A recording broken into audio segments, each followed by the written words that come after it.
KGF chapter 1 and 2 సినిమాలతో ప్రశాంత్ నీలకు ఓ రేంజ్లో craze వచ్చింది. కన్నడ సినిమాను బాలీవుడ్కు దీటుగా నిలిపిన ఈ దర్శకుడు సలార్ పార్ట్ 1తో బాక్సాఫీస్ను షేక్ చేశాడు. పబ్లిసిటీ లేకపోయినా సలార్ కేవలం మౌత్ టాక్తో సూపర్ హిట్ అయింది.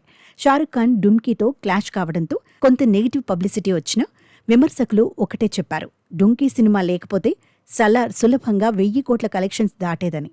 ఇక ఓటీటీలో అయితే సలార్ సృష్టిస్తున్న రికార్డ్స్ అన్నీ ఇన్ని కావు. ఇప్పటికీ సలార్లోని యాక్షన్ సీన్స్ను రిపీట్ మోడ్లో చూస్తున్న వారి సంఖ్య కూడా భారీగానే ఉంది. అలాంటి ప్రశాంత్ నీల్ ఇప్పుడు బన్నీ షారుఖ్ కాంబోతో మరో భారీ ప్రాజెక్టు కోసం సన్నాహాలు చేస్తున్నాడని టాక్.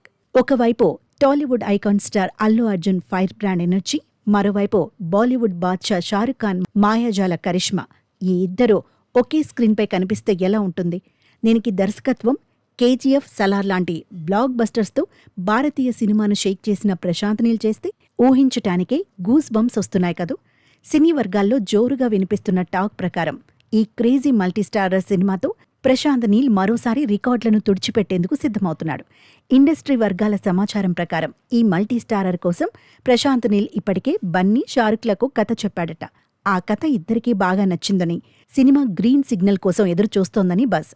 ఒకవేళ ఈ కాంబినేషన్ నిజమైతే ఈ సినిమా బాక్సాఫీస్ రికార్డులను బద్దలు కొట్టడం ఖాయమంటున్నారు ఫ్యాన్స్. పుష్ప ది రూల్తో పాన్ ఇండియా స్టార్గా మారిన అల్లు అర్జున్ స్టైల్, పఠాన్, జవాన్లతో యాక్షన్ అవతార్లో దూసుకెళ్తున్న షారుఖ్ ఖాన్ మేనియా కలిస్తే బాక్సాఫీస్ వద్ద రికార్డులు బద్దలు కావడం ఖాయం. ప్రస్తుతం ప్రశాంత్ నీల్ యంగ్ టైగర్ ఎన్టీఆర్తో డ్రాగన్ సినిమాను తెరకెక్కిస్తున్నాడు. 2026 జూన్లో విడుదల కానున్న ఈ చిత్రంపై అంచనాలు ఆకాశాన్ని తాకుతున్నాయి. ఎన్టీఆర్ ఈ సినిమాతో తన పాత రికార్డులన్నీ బద్దలు కొడతాడని ఫ్యాన్స్ ఎంతో ఆతృతగా ఎదురుచూస్తున్నారు. డ్రాగన్ తర్వాత బన్నీ, షారుఖ్ ప్రాజెక్ట్ తెరపైకి రావచ్చని అంటున్నారు. ఒకవేళ ఈ మల్టీస్టారర్ నిజమైతే థియేటర్లు హౌస్ఫుల్ బోర్డులతో, సోషల్ మీడియా ఫ్యాన్స్ వార్స్తో కిటకిటలాడిపోవడం ఖాయం. కేజీఎఫ్, సలార్ సినిమాలతో సత్తా చాటిన ప్రశాంత్ నీల్ రానున్న రోజుల్లో ఎన్ని వండర్స్ క్రియేట్ చేస్తాడో చూడాలి.